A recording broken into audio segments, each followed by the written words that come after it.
was the time byari muri cya gihe abanyayisirayeli bari bamaze kwijandika mu byaha, the people had broken their covenant with ndetse abantu bararenze ku isezerano bagiranaga n'Imana. Rero buri urubanza rw'Imana ntiruva mu nyanja. Imana yarabaretse nayo ibateza abanyafilisitiya notorious for their ferocity, ibateza abafilisitiya b'abanyarugomo b'abagome ndetse b'abanyabyaha batagiraga imbabazi na nkeya habe namo. cyane ko icyo gihe abanyafilisitiya bari bameze neza bamaze kuvumbura uburyo ibyuma bikomeye bicurwamo, mu gihe abanyayisirayeli bo bari bakirwanisha ibyuma bya bronze, mu gihe abafilisitiya b'ibyabo byabaga bityaye binakomeye. Nta kindi cyabaye, abanyafilisitiya baragiye bigarurira abana ba Aburahamu imyaka isaga 40 barimo bagira abacakara abanyayisirayeli. Ariko nk'uko mubizi, Imana ntigita abantu bayo, nta nubwo yigeze ibareka. Nibwo mu bwoko buriya mu miryango ya Isirayeli habagamo umuryango witwa Abadani. Nibwo mu nda y'umugore wari uhatuye, Imana yo yari iri gutegura igitangaza kandi kidasanzwe. Uwari ugiye kuvuka yaragiye kuzahindura amateka y'ibintu byose yari kuzitwa Samson. Iyi ni inkuru y'umucamanza watinywaga kurusha abandi bose muri Isiraheli, wafashe intare akayishwanyaguza n'ibiganza bye bibiri, bamwitaga Samson. Kora subscribe kuri YouTube channel ubundi dukomeze tumenya ngo ni ibiki. Ariko inkuru ntago ari uko yatsindaga gusa, ni n'inkuru ishingiye ku kurimbuka kwe no gutsindwa kwe. Samson yari afite intege nke, abagore. Ubundi urugamba yarwanaga rukamugora, si urugamba rwo kurwana n'imbaraga hanze ngo ari kurwana kubita cyayizwe, ahubwo ubwibone bwamubagamo indani nibwo bwatumaga atsindwa kenshi cyane bishoboka. In a village lost in the hills of the tribe of Dan, nibwo habaga umugabo wavukaga mu muryango w'Abadani, lived a man named Manoah habaga umugabo witwaga Manoah and his wife. ndetse yabanaga They n'umugore. were a simple couple. Bari abantu bari aho They basanzwe, carried a deep sorrow. abafite agahinda They bamaranye igihe could not kinini have children. kuko batabashaga kubyara. This was seen as a disgrace, Ibi rero byafatwaga nk'igisebo muri as iyo if myaka. lives were incomplete. The woman's pain pointed to something larger. Ariko umugore yari ameze nk'aho ari gutegurirwa ikintu cyagutse. Israel, God's Cyanyacyo. people, was also without hope, a fruitless nation oppressed by its enemies. Abantu bari bamaze igihe kinini nta butabazi babona, nta n'iki byose. One day, while the woman was alone in the field, ubwo umugore yari ari mu murima ari wenyine, brilliant light surrounded her yagiye kubona urumuri and told ruramuzengurutse. her something that would Marayika change. aramwigaragariza, You are barren and childless, arangije aramubwira ati utwite umwana, but you are going to become pregnant and give aramubwira ati ugiye gutwita umwana, birth to a son. ariko uwo mwana uzabyara azaba ari Now umuntu. be careful, Ubu I rero wirinde, urge you. Drink no wine or strong drink. kubera ko ntabwo wemere kongera kunywa inzoga, Eat nothing unclean. kandi ntuzagire ikintu urya kidatunganye. You will become pregnant Ugiye and gutwita, have a son whose head is never to be touched ubyara umwana by a w'umuhungu, razor, umutwe utazigera ukorwaho n'urwembe cyangwa icyuma icyo ari cyo because cyose. boy will be a Nazarite Uwo mwana azaba ari umunazerite. Abanazerite God murabazi, from birth, and he will begin to deliver azegurirwa Imana kuva avutse, Israel from the hands of the Philistines. ndetse azafata ubwoko bwa Isiraheli abuvane mu biganza by'Abafilisitiya. Still trembling with emotion, ran N'amarangamutima and menshi, her husband what had happened. uwo mugore yaragiye abwira umugabo And w'ibyabaye. here, he asked God to send the angel back Umugabo arangije abwira Imana ati, Mana nkanyoherereza marayika wawe so they could fully understand everything aza they dusobanure need. kugira ngo basobanukirwe ibintu byose nyine uko byari bigiye kugenda, uko byari kugenda. Again Nibwo marayika and yamubonekeye, repeated the message. asubiramo bwa butumwa yari They yabwiye would umugore, have a son aramubwira ngo bagiye who kubyara must umwana follow w'umuhungu, the Nazarite azaba ari umunazerite. vow. Being a Nazarite was Rero kuba uri umunazerite muzi icyo byari a bisobanuye, very special promise to God. wabaga ufite isezerano rikomeye ku Mana. It meant that person would be completely dedicated to Him. Byabaga bivuze yuko uwo muntu w'umunazerite yeguriwe Imana nta kintu, Promise the child would agomba kuba yuzuza amasezerano have to y'Imana, follow some very important rules. ndetse agendera ku mategeko kandi asobanutse. Never drink wine or any Nta kunywa inzoga similar beverage. cyangwa ikindi kintu kigendanye nayo. Never touch anything considered unclean. Ntuzigera ukora ku kintu kitejejwe. And above all, ikirenze ibyo, never cut his hair. mutazigera mumukata umusatsi. Filled with respect and gratitude, yumvishije yishimiye Imana ndetse n'icyubahiro kizamuka muri wari kije. A sacrifice on a rock. Nibwo yagiye gutambira Imana igitambo ku ibuye. Incredible happened. Kubera ibyari bibaye kandi bidasanzwe. The fire from the sacrifice rose. Ubwo umuriro wavaga muri icyo gitambo wazamukaga ujya mu ijuru. The angel of the Lord ascended with the flame. Nibwo Imana yamanutse imanukana n'ibishashi by'umuriro. Noah, terrified, said to his wife, "We're going to die for sure." Nibwo yabwiye umugore ati tugiye gupfa pe. But his wife, full of faith, answered, ariko umugore we yari yuzuye kwiringira no kwizera kwinshi. To kill us, he wouldn't have accepted our gift. Aravuga ati Imana ari twica ntabwo yari kuba yaduhaye impano y'umwana. Bari bageze igihe bamaze imyaka myinshi nyine batabyara. Hari haciyemo igihe kinini. Barrenness came the promise. From that woman was born a child destined from the womb to deliver the chosen people. ndetse uwo mwana yavuye mu nda yari yararemewe kuzabyara umwana uzafasha abantu bagize gute, abantu batoranyije. No coincidence. Ntago byari ibintu bihuriranye cyangwa iki. Samson means little son. Samson ubundi byavugaga umwana muto w'umuhungu. Because in the midst of the darkness of Philistine oppression, abanyafilistine bari barashyize ku bwoko bwa Isirayeli. Light announcing the dawn. Yari agiye kuza ameze nk'iki, ameze nk'umutabazi. Of liberation. From childhood, Samson was different. The Spirit of God began to move in him, nibwo umwuka w'Imana watangiye kugenda muri uwo mwana, giving him incredible strength that ndetse uwo mwana avukana imbaraga zidasanzwe no one could explain. ku buryo nta muntu wari kubasha kuzisobanura. His muscles grew stronger. Uko imyaka yagiye kuri nyama ze z'amaboko zagiye zikomera, but a much greater battle raged within him. ariko ubona ko muri we afite umutima wo kurwana urugamba, to obey God and fulfill the purpose for which he was born. But ababyeyi bicyo bagombaga gukora ni ukubaha Imana ndetse bakuzuza isezerano Imana yabahaye. Wanted to be a normal young man and do whatever he pleased. ndetse yari gukora ibyo ashaka byose. Between obeying God and following his own desires, bipfa kuba byari birimo kubaha Imana no kugendera ku byo. Accompany him throughout his life, and very soon would bring him many troubles. Ukuntu yari ateye muri w'indani byari bigiye kumukurura ibibazo. Uwo mwana nubwo yari yaravutse yari afite kwiyemera kwinshi muri. When Samson became a young man, Samson akiri umwana muto, everyone in Israel knew of his incredible buri muntu wese wo muri Isiraheli yari azi ngo Samsoni ni ibiki bitebye. Strength, but also his impulsiveness. They knew he acted without thinking. Bari babizi ko ari umuhubutsi yakoraga ibintu ahubagurika, himself be carried away by what he felt in the moment. One day, he went to a Philistine city called Timnah, yagiye mu mujyi w'Abafilistiya witwaga Timuna, and there he saw a beautiful Philistine woman. nibwo yaje kuhabona umugore w'umunyafilistiyakazi mwiza cyane. The Philistines were enemies of the people of Israel. kandi mwibuke ko abanyafilistiya bari abanzi mu bwoko bwa Isiraheli. Those who had oppressed and colonized them. bari barabakolonije, barabacakaje. They didn't follow God's laws. cyane ko Abafilistiya batanagenderaga ku mategeko y'Imana. Samson didn't care that she was a Philistine. ariko Samsoni we ntiyabyitaye ko uwo mugore yari umufilistiya. He simply saw her.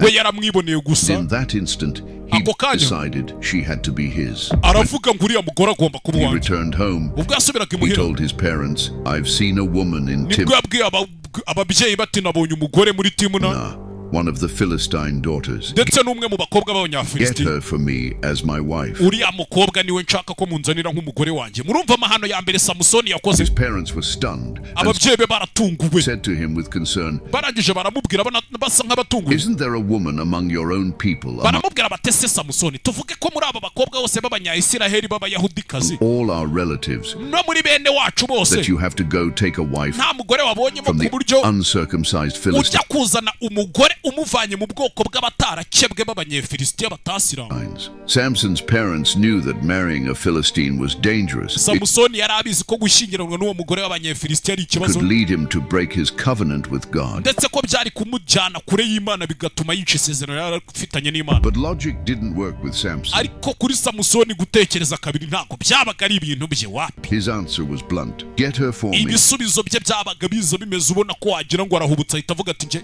icyo nshaka ni uriya mugore, the one I want. niwe nshaka wenyine. To everyone watching, it looked like nothing more than a reckless young man's whim. But what no one ku knew bandi bantu wenda babonaga ko ari ubuhubutsi bw'abasore batazi guhitamo n'iki, was that this act was actually the first piece of God's plan. ariko ariko ntago abantu bari bazi yuko we ari ikintu cya mbere yari agiye kurengaho kandi yari yarasezeranyijwe n'Imana mu mupangu w'Imana yari ameze nk'uwangije Samson and his parents set out on the road to Timnah. Kindi cyabaye ubwo ababyeyi be barabyemeye bafata urugendo na Samsoni bari kwerekeza i Timuna. At one point, Samson veered off the main path and ventured into a place dangerous for him, a vineyard. Samson ahantu yari ari kujya ubundi hari ahantu hameze nk'ari mu bibazo pe. Samson had three main prohibitions. Ubundi Samson imbere y'ibindi byose yari afite ibintu bitatu yari yarabujijwe n'Imana ubwo Imana yabonekeraga ababyeyi be mu isezerano. Drink wine. Icyambere Samson ntiyagombaga kuzanywa inzoga na rimwe. Touch anything unclean. Cyangwa ngakore ku kintu kigize gute kitejejwe. Couldn't cut his hair. Cyangwa se ngo yogoshe umusatsi wiwe. Suddenly the silence shattered. A deep, blood-curdling roar. Aho niho haje kubera ikibazo bari mu nzira bari kujya muri Timuna rero. Echoed through the vines. Nibwo batangiye kumva ikintu gitontoma kandi gitontoma bihambaye. From the thick undergrowth, a young lion leaped out. Nibwo hasohotse intare y'igisore kandi cyari kisore nyine intare igaragara kari igisore kinini. Strong, hungry, and gishonje gikomeye kiremereye babibona. Straight for him. Samson stood alone without sword or shield, completely unarmed in the face of certain death. But in that exact moment, the Spirit of God came upon him, and supernatural strength flooded every fiber of his being. Fear vanished, replaced by overwhelming power. And with his bare hands, part as easily as if it were a young goat. Occurred, but later, when he was returning to marry the woman, he went back to the place where he had killed the lion. He approached the dead animal's carcass and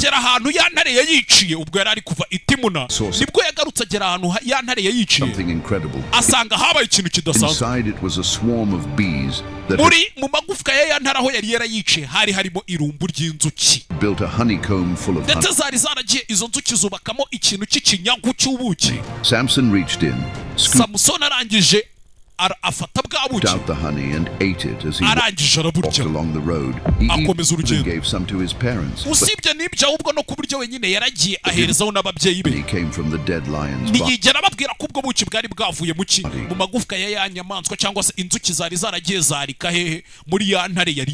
But this seemingly insignificant act was actually very serious. As a Nazarene,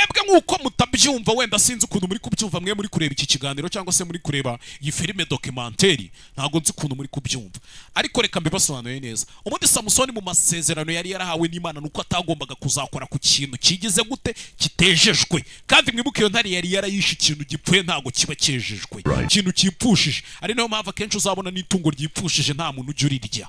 Samson wasn't supposed to touch anything Samsoni ntago yagombaga ubundi kuzapfa akoze ku kintu kitejejwe, unclean, especially not an animal's corpse. by'umwihariko ku murambo w'inyamaswa yipfushije. Playing with the boundaries of his calling. Muri kumva neza ko yari amaze kurenga umurongo wa kangahe nk'uwa kabiri, ko bwa mbere yaragiye gushyingiranwa n'umugore wo mu bwoko bw'abatarakebwe w'umufilisitiya, bwa kabiri yari ari ubuki buvuye mu nyamaswa itejejwe, and testing how far he could go without losing God's blessing. Yari ameze nk'umuntu uri kugerageza Imana avuga ati ubundi nagera kureba ingana iki ntabura umugisha w'Imana, Imana itanyambura umugisha cyangwa indakare. Samson's wedding day arrived, and umunsi w'ubukwe bwa Samsoni rero waje kugera. As was the Philistine custom, the celebration byari umugenzo w'abafilisitiya would be a grand feast, ko hagombaga kuba ikirori kandi gihambaye, ikirori kinini 7 full days. Byagombaga ubundi ibirori byabaga bigomba kuba byibura iminsi 7. Abundant food and drink, music, hari ibyo kurya, ibyo kunywa, imiziki everywhere, and ibintu byose. 30 young Philistine men rero nibwo hari abafilisitiya basaga 30 b'abasore chosen to accompany bari batoranyijwe ngo bazaherekeze Samsoni n'umugeni. It was like a trap for Samson. byari bimeze nk'ari umutego ariko Samsoni yatezwe ntiyabimenya. We must remember something important. Tubanze tugire ikintu kimwe twibukiranwa ya hano. Samson had made a vow to live differently, Samson ubundi yari umuntu wari wararahiye ko agomba kuba hatandukanye. Excesses like drinking too much wine. Atanywa inzoga uwo munsi yaragiye anywa inzoga nyinshi. Samson was determined to impress everyone and kugira ngo yemeze abantu bose. Show off his cleverness. He abereke ko ari umuhanga. Rero Samson nibwo yagize gutya kugira ngo agaragaze ubuhanga bwe. In a booming voice, mu kijwi kiremereye, he announced to the 30 Philistines, nibwo yabwiye abafilistina arababwira ati, urumva ngiye kubaha ihurizo uzaritsinda nzamuhera. Ati mu kiryi havuyemo ikiribwa, kandi mu gikomeye havuyemo ikiryohereye. Arangije arababwira ati iryo hurizo mbaye nimurinsubiza mu minsi 7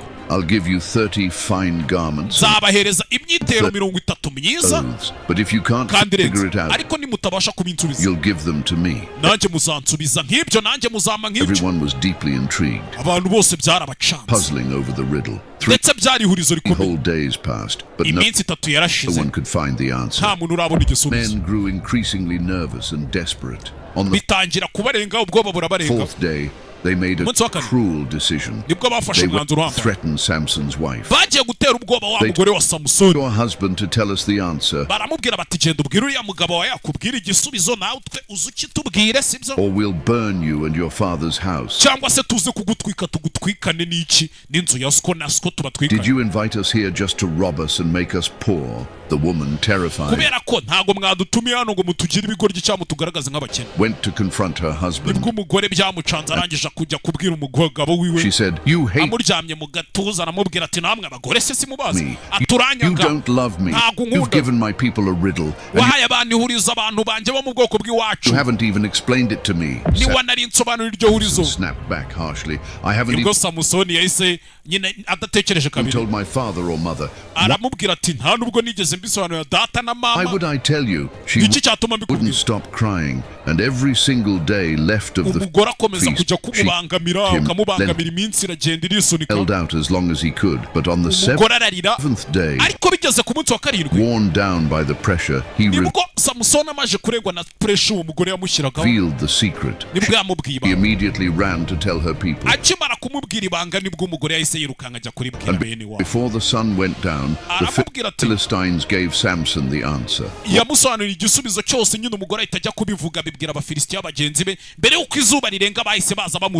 What is sweeter than honey?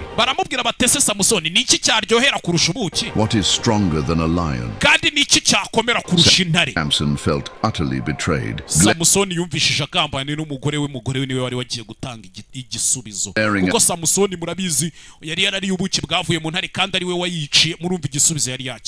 At them with rage, he shot back. If you hadn't plowed with my heifer, never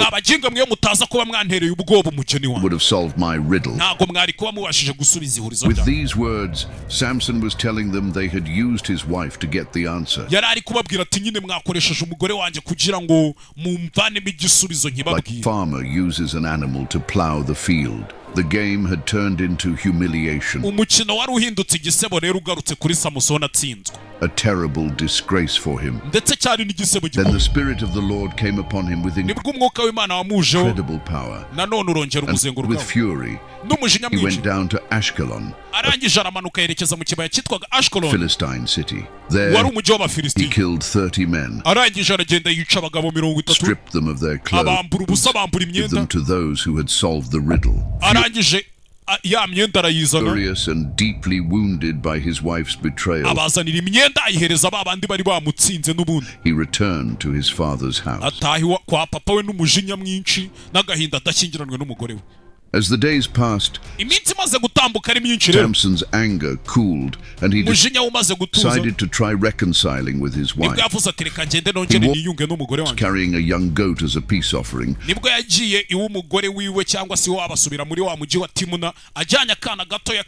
But when he arrived, his father-in-law slammed the door in his face and said, I truly thought you hated her. That's why I gave her to your companion. But look, Her younger sister is more beautiful. Samson's composure shattered. The very reason he had ventured into enemy territory had been handed over to another man like she was property. His humiliation transformed into an ice-cold fury. And through clenched teeth he declared, "This time I'll be blameless when I harm the Philistines." The offense wasn't just against him, it was against his honor and against his God. The Philistines would pay. But how could one man punish an entire nation? Then Samson devised a plan as strange as it was. Went out to hunt foxes. Or more precisely, jackals, and captured 300 of them. He tied them together by their tails, 2 by 2, and fastened a burning torch between each pair, then released them into the Philistine field. The fire spread like a devouring. The result was apocalyptic. Flames raged through the crops.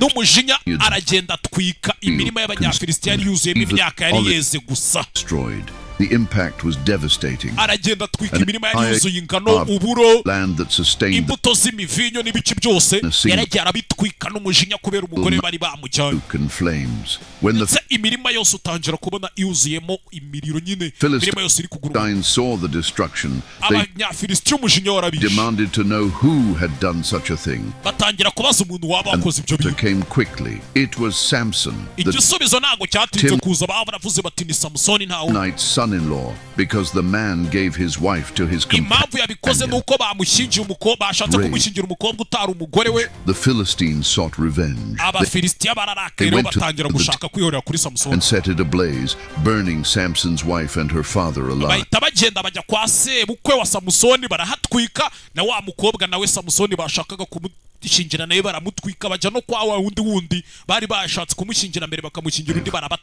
Samson like a crushing blow. The woman who had started it all, the love that had brought him to Timnah,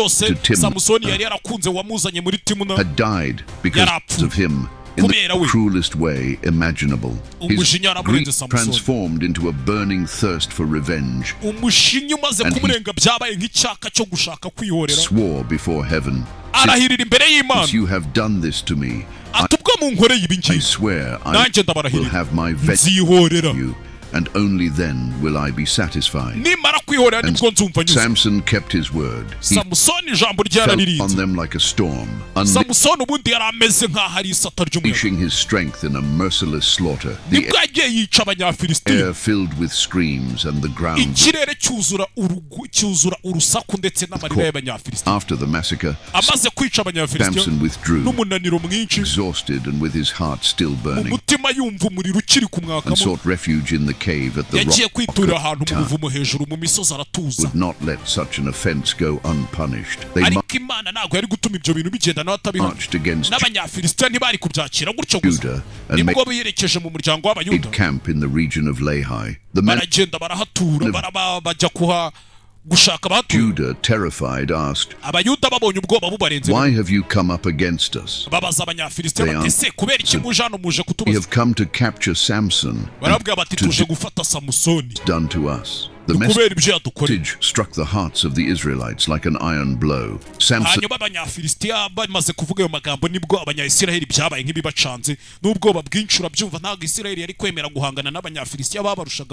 had provoked a war they were not willing to fight. They weren't thinking about freedom from oppression, but about survival. So bashaka ko cyari ukurokoka. They decided to act. Nibwo bavuze bati tugira ikintu dukora. Then 3,000 men of Judah went down to the cave nibwo abagabo basanga ibihumbi bitatu b'abayuda at the rock of Etam, bagiye kuri rwa rubuye rwa rutare Samsoni yari yaragiye kwitsimbamo, where Samson was hiding. 3,000 of his own brothers sent ibihumbi bitatu bavukaga mu bwoko bw'iwabo b'abayahudi, not to support him, batagiye kumufasha ngo but barwane to hand him over. When they cyangwa ngo bamutere ngo mu bitugu, ubwo bagiye kumufata ngo bamuhereza abaki reproach and said, "Don't you know the Philistines rule over us? barangije bakihagera baramubwiye batese ntago wibuka ko abafilisitiya aribo bantu batuyobora, What have you done to us?" wabakoze ibiki? To them, Samson wasn't a liberator but a problem. Samusoni rero ku banyayisirayeli ntago bari bakimubona nk'umuntu waje kubacungura, bari basigaye bamubona nk'ikibazo. Strength had ignited ko yari igihubutsi the Philistines' wrath, and his people, yari agiye kubateza umujinya w'abafilisitiya, instead of rising up alongside him, abantu aho kugira ngo bamugume hafi bo mu bwoko bw'iwabo, to subdue him to save their own necks. bari bafashe umwanzuro wo kumutanga kugira ngo batabare ibikanu n'amajosi yabo. Samson looked at them and answered coldly, yarabarebye, amaze kubareba basubiza yitonze, "I only did to them what they did to me." njye nabakoreye ibyo bankoreye, niko yabasubije. The nanjye men nabitonze. of Judah didn't stop there. "We've come to tie you ariko abayuda ntibarekewe, baramubwiye bati rero up tuje and kukuzirika hand you over to the Philistines." tukujyane tuguhereza abafilisitiya. Samson could have defeated them right there. Samusoni ntabwo yari kubatsinda ako But kanya, understanding this was part of God's plan, nibwo yahise byumva ko ibingibi bishobora kuba biri mu and mupango seeing w'Imana. his people's fear, he agreed to be bound. arebye ubwoba bwari buri mu maso y'abantu biwe He cyangwa se bene wabo, asked only one thing, yarabyemeye ariko abasaba ikintu kimwe, that they not kill him themselves. aravuga ati mwebwe ubwanyu bene wacu ntimunyiyicire. They swore to this, baramurahirira, tied him with 2 new ropes, bamuzikisha and imigozi ibiri mishyashya led him ikomeye, from the rock to barangije bamuvana muri bwa deliver buvumo, him to his enemies. bamushyira abanzi b'ubwo ni abafilisitiya. When they reached Lehi, the ubwo bageraga mu kibaya cyitwaga Lehi, Philistines shouted in triumph. nibwo abanyafilisitiya batangiye kumuryenga They bamusakuza, finally had in their hands bavuga bati noneho nyuma na nyuma turagufite sha Samusoni, wari warigize akari akajyayo, waratwica abantu warabamaze, and humiliated their armies. But we in wadusebereje igisirikare kandi koko yari yaragisebeje. instant, the Spirit of the Lord came ako kanya upon bakivuga ayo Samson. magambo nibwo igize gutya amera nk'uzuye umwuka Suddenly the w'Imana, ropes binding him became ya like migozi bari flat, bamuzirikishije fell arayishwanyaguza, from his arms as if they had never existed, nkaho iyo migozi itigeze inabaho. Samusoni none and the arakarira he rimwe, found was a jawbone, arebye ku ruhande yahabonye a urwasaya donkey that had rw'ingamiya yari yarapfuye kera,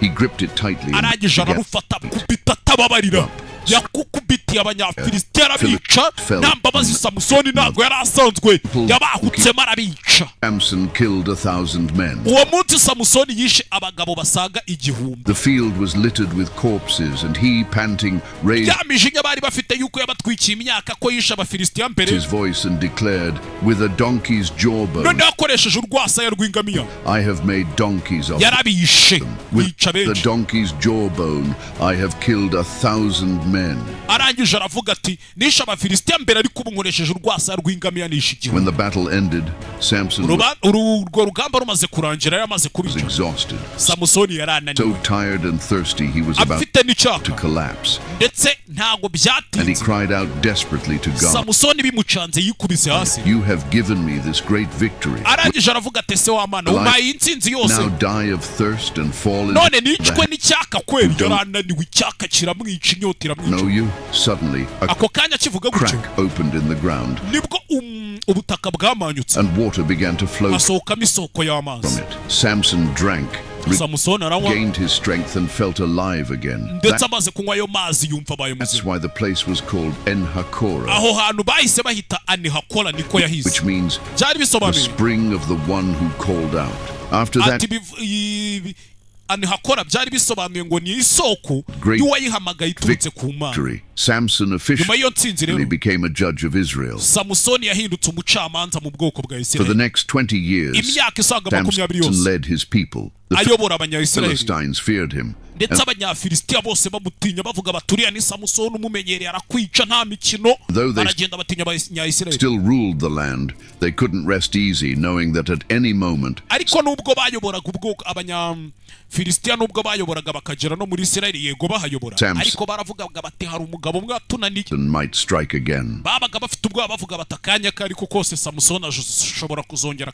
The more akatwataka. famous Samson became, the more the Philistines hated him. His exploits had made him public enemy number one, a uburyo Samson yakoragamo ibintu yangwaga n'abanyafilisitiya byamugize umwanzi wa mbere wabo. ghost who appeared where they least expected and left destruction in his wake. But Samson still had the same fatal weakness. ariko Samson we n'ubundi yagiraga intege nke nk'uko bisanzwe. Women. One abagore night he went down to Gaza, one of umunsi umwe nibwo yagiye muri Gaza. the most important Gaza hari muri Filisitiya n'ubundi and fortified Philistine cities. wari umwe mu mijyi yari igezweho y'abafilisitiya. There he sought out a prostitute and spent the night with her. nibwo yagiye kugura indaya. Samson mu ndaya ntabwo yabaga asanzwe, birangira araranye n'indaya. It was a reckless act, cyari igikorwa cy'ubugoryi ndetse kidashimishije Imana, kitayihashije icyubahiro. walking into the heart of enemy territory, into a walled city, crawling tekereza nk'umugabo wakiranuye Imana yashakaga ko akiranuka ayobora ubwoko bw'Imana, with soldiers just to satisfy a fleeting desire. arangije Imana yari yaramuhaye byose nta kitamukorera, yaramuhaye ibizigira, yaramwubahishije, yaramuhaye imbaraga. That Samson was in Gaza spread Samusoni rero ubwo yari ari muri like Gaza, wildfire. inkuru zaragiye zirakwirakwira kuko yari yinjiye mu mujyi w'abafilisitiya. The Philistines locked the city gates and posted guards at the abanyafilisitiya nibwo batangiye gufunga amarembo y'umujyi bashyiraho abarinzi entrance, convinced ku that marembo. they had baravuga bati uriya cornered. musore ntadusohokane hano, yatwinjire mu matware ntadusohokane. Let's wait until dawn. mureke dutegereze mpaka mu They rukerero. will kill him. They Turaza were kumwica. certain that when daybreak came, Samson would fall into their trap. baravugaga bati mu gitondo arajya kubyuka aza kwe mu mutego wabo bamwice. But Samson didn't wait for dawn. ariko Samusoni we ntiyategereje mu gitondo. oya, He rose at midnight and went we straight yakangutse to mu gicuku the nijoro, that protected the city. They arangije ajya ku marembo yabaga arinze were umujyi. massive wooden gates with hari amarembo aremereye y'imbaho kandi akomeye, giant posts and afite ibikingi bikomeye iron bars, so ndetse hariho n'inkingi no z'ibyuma. one could break them down. nta muntu waba ufite ubushobozi bwa mene ayo marembo. Samson ripped them out with his Samusoni yaragiye arayajegeza, The weight was ayashinguzamo, probably over 800 pounds. ndetse ayo marembo yari afite toni zigera nko muri 6. But Samson hoisted the entire structure onto his shoulders ayikorera uwumwe, and walked for miles arangije agenda urugendo rusa nk'aho ari until runini, he reached Hebron, an aragenda agera i Heburoni, Israelite city perched mu high mujyi w'abanyayisiraheli. in the mountain. arangije yurira ku musozi yuriranye amarembo y'abanyafilisitiya yari yavanye ku mujyi wabo. There he planted the gates like a trophy, a arangije aragenda ayo marembo ayashyira ku musozi, silent and humiliating message. arayamanikayo bimeze nk'aho ari ubutumwa yoherezaga abanyafilisitiya, arababwira ati ntimukamenyere. ariko Philistine walls couldn't stop him. Their security was an illusion, and not even arababwira, byari bimeze nk'aho ari kubabwira ati umutekano mwiringiye Imana yanjye hari nta kintu mwabikoraho sha, nta kintu na the most kimwe heavily mwankoraho. guarded city could hold back the man God had raised up. ndetse yari ameze nk'uri kubabwira ati mwe nta The kintu new- mwakora ku muntu Imana yishimiye. Fire. For the Israelites, it was a reminder that God was still with ku them. banyayisiraheli byari bimeze nk'aho ari ikimenyetso y'uko Their judge. Imana ikibarimo, For the Philistines, ariko ku banyafilisitiya bo it was the ultimate mockery. They byari bimeze nk'aho ari kubaniye. had lost the gates that symbolized their strength and bari pride. babuze amarembo yabakingiraga umwanzi, ndetse akaba n'ikimenyetso cy'uko umujyi wabo wari ukomeye, With ndetse n'ikimenyetso cy'ubwibone cyangwa n'iki byose. them, they had lost their honor. bari babuze icyubahiro cyabo. This spectacular and humiliating display of power would soon be overshadowed. ariko ubwo bwibone bw'uyu mugabo ngo ni Samusoni no gukomeza guca amazi abanyafilisitiya ntabwo byari gutinda. Because Samson didn't know that a far more dangerous trap icyo Samusoni atarazi nuko yari agiye kugwa mu byago kandi bikomeye, was approaching that would seal kubera ko kurimbuka kwa Samusoni kwari kumugeze hafi. his fate. In the valley of Sorek, mu kibaya cyitwaga Soleki Samson's destiny changed forever. niho ibintu byose byari bigiye guhindukira kuri Samusoni. There he met a woman named Dellillah. nibwo yaje kuhahurira n'umugore witwa Dellillah. She was iki cyari igice cya mbere, nzaza dukomeze n'igice cya kabiri sasa, The war. ubundi tuzaze twumve ngo ibya Dellillah byarangiye gute, byagenze gute. iki cyari igice cya mbere, nzaza ejo dukomeza n'igice cya kabiri. icyo usabwa nta kindi, kora subscribe, share na comment. iyi nkuru uyisangiza umuntu uwo ari we wese wumva wakabaye uyisangiza. ciao ciao, bye bye. we kora subscribe aho hasi kuri YouTube channel yanyu Heza Simba Official, ubundi tujye twirasho nk'ibisanzwe. ciao ciao, bye bye. Her cunning was a deadlier weapon. The man who could demolish armies with his bare hands found himself defenseless against her beauty. Samson, capable of killing 1,000 men, couldn't resist one woman. The Philistines saw the perfect opportunity and hatched a plan.